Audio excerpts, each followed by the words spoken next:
Have a seat, make yourself comfortable. Catch us up, Dan. What have you been up to since we last saw you? Well, today's my 10-year wedding anniversary. Congratulations.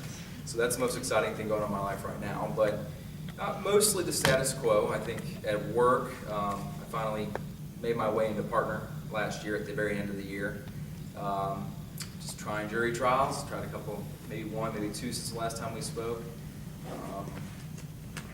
I'm teaching over at Flagler College. I was teaching business law. I've transitioned to criminal courts this year, so that's what I'm teaching right now. And I've lost 15 pounds since the last time y'all saw me. So not too much drastically changed, but some good stuff coming for sure. So why the interest in teaching? You know, I think as a trial lawyer, you're definitely drawn to it. Being up in front of a group of people, trying to explain and all that kind of thing. But teaching has been something that I've been doing for a long time, actually. When I was in law school at Coastal, my second year I took a position as a, they called it sort of an advisor to the 1Ls that were coming in.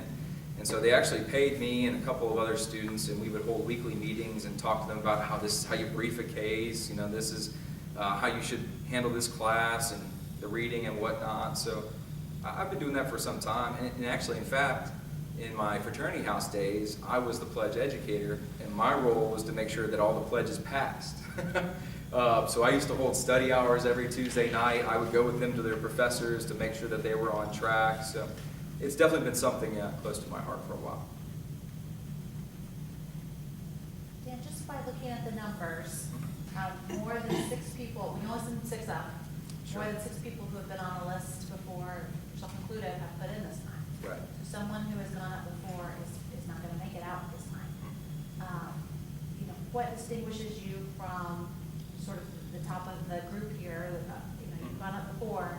Why should we send you up again this time? So I don't know all the other people on the list exceedingly well. I certainly have done some research and done some background and looked into them and whatnot. So I can't sit here and say to each individual how I stand out differently. But I would say to the group, I'm assuming I probably have the broadest experience practice because I do civil, family law, and criminal. Certainly I'm the board certified in the criminal law, but a year or two ago I was in a civil jury trial, and we did a civil jury trial, and we were victorious in that trial. I've been in front of pretty much every judge in this courthouse, and almost every judge in Palaca, and almost every judge in Flagler. So I feel like I've got a really deep, broad base that if Judge Zambrano wants to put me on a family bench, I feel comfortable. Put me on a criminal bench, I certainly feel comfortable there. I can do civil. I just actually got assigned to a guardianship case here recently, so I've been getting into that and learning that. And then other than that, just personally, I feel like I can handle a really heavy workload. It's a skill set that I have. I feel like I juggle things, a lot of different things very well. And I'm a workaholic. I don't take a whole lot of vacations because actually I like to work. And so I think those are my assets that hopefully speak through and put me through. Are you active in your community? Yes. So how? Yes, I'm a member of my local Rotary Club. I'm actually the secretary right now, working my way up the chain. I was the past president of the St. Johns County Sports Club, and what we do is we have weekly meetings and bring in sports-related speakers, but the best thing about that club is once a year we bring in a high school male and a high school female athlete of the year from every high school, buy them lunch, give them an award, and then we give scholarships to the people that not just exemplify athletics, but academics and need. We try to look for kids who need some help with college and paying for books and stuff like that. So, I start with those things. Anytime I see something that I can go and be a part of, fundraising or whatnot, or in the community, I try to be out and about and do those things. I like doing that stuff. I think you were a leader in the local bar association as well. I was past president. I think it's been 3 or 4 years ago. Yeah, I find myself on a lot of boards. It's not unusual. I'm a police retirement board right now.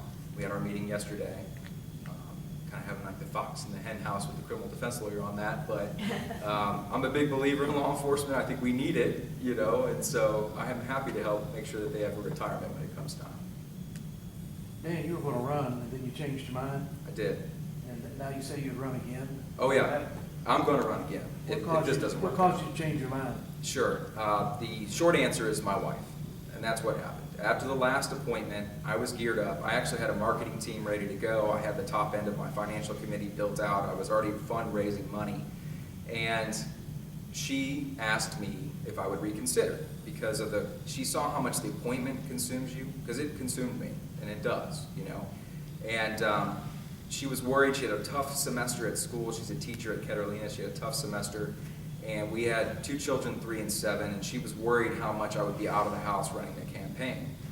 And so I said to her, okay, I said, well, you know, this is my dream. Let me go back to Canadian law and see what opportunities are there. And if something develops there, then I'll pull out with the idea that, hey, there's another election coming up in 2020, maybe we can reconsider at that time when the kids are older and she's in a more comfortable spot. So things did work out. I'm happy. I am happy at Canadian law. I want to stay at Canadian law. And it's a great environment to be in, but you know, this judge thing has got me. It's just hooked into me. And I'll be honest, watching that last election go and thinking, I should have been in that thing. Regret isn't, you know, it's a seed that can just grow inside of you, and I regretted pulling out of it. And so I went back to her and I said, hey, 2020, you think? And she said, okay. And then I went to my firm and I was like, hey guys. And so they were like, yeah, go for it. And so now I have that support again, and I'm blessed. I'm blessed to have that. But that's the story behind it. My desire never wavered, but family first. You know, I got to do what's the What did you best. say to her to convince her it's okay this next time? I think she sees it. You know, my wife is an absolute saint. She is the kindest person I know, and I think she watched me watch that election from afar, and you know, she sees that I want this, and I think I think she's saying to herself, okay, I can do it, you know, and I'll do it for him. So.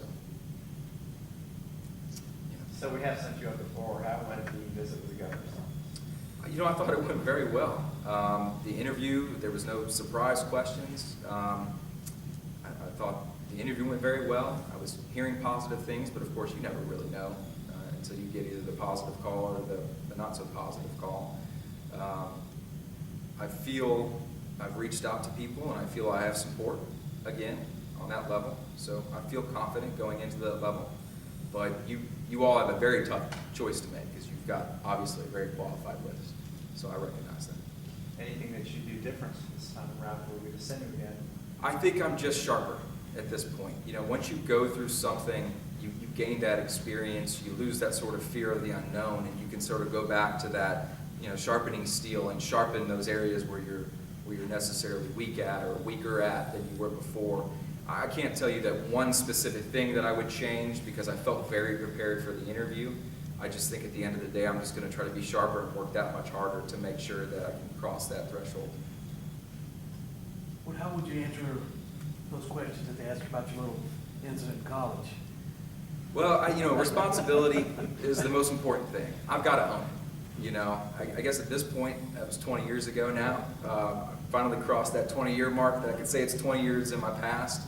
But, you know, the first goal is you got to accept responsibility for it. I think no matter whatever you see on my application, that's me out there, and it is what it is. I can't go back and change it, but I can certainly say that I've changed who I was and the decision-making that led me into those positions. And those questions were never brought up at that interview stage. They never asked me to explain either the debt issue or the arrest issue. I was prepared for both, but it didn't seem to be a factor for them at all. But maybe it was behind it, I don't know, but it certainly wasn't a question asked to me. I like the wording of strategic default. I need to use that in the future. Well, yeah.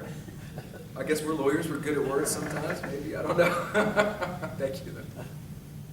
What do you think your reputation is among the judges locally? I would hope good.